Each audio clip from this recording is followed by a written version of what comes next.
நாளைக்கு அப்புறம் இங்கே வெதர் ரொம்ப நல்லா இருந்துச்சுன்னு சொல்லிட்டு பாண்டுக்கு போயிருந்தாங்க. அந்த பாண்டில் போய் நல்லா சுற்றி பார்த்துட்டு கிளம்பி வரப்போ பார்த்தீங்கன்னா எங்கள் ஃப்ரெண்ட்ஸ் எல்லாமே சஜஸ்ட் பண்ணாங்க இங்கே ஒரு ஐஸ்கிரீம் ஷாப் ரொம்ப நல்லா இருக்குன்னு சொல்லிட்டு.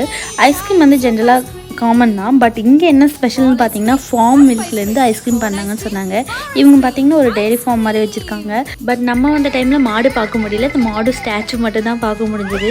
இங்கே பார்த்தீங்கன்னா ரொம்ப க்ரௌடு வந்துகிட்டே இருந்தாங்க. ஐஸ்கிரீம் அவ்வளோ டேஸ்ட்டாக இருந்துச்சு. நம்ம பார்த்தீங்கன்னா கோகோனட் ஆல்மண்ட் பைனாப்பிள் ஆரஞ்சு இது தான் ஆர்டர் பண்ணியிருந்தோம். நல்லா டம்ப் பண்ணி நல்லா வச்சு கொடுத்தாங்க. இந்த ஃபார்மோட நேம் பார்த்தீங்கன்னா பீஸ்ஃபுல் மெடோஸ் ஃபார்ம்னு சொல்லிட்டு full and full homemade ice cream. ஒயிட் மேன்கிற பிளேஸில் இந்த இது இருக்குங்க. இவங்க பிரான்ச் பார்த்தீங்கன்னா ஒயிட் மேன், மிடில் ப்ரோ, பிளைமவுத்துன்னு இருக்குது. நம்ம இன்றைக்கி போனது பார்த்தீங்கன்னா ஒயிட் மேன் பிரான்ச் போயிருந்தோம். ரொம்ப நல்லா இருந்துச்சு.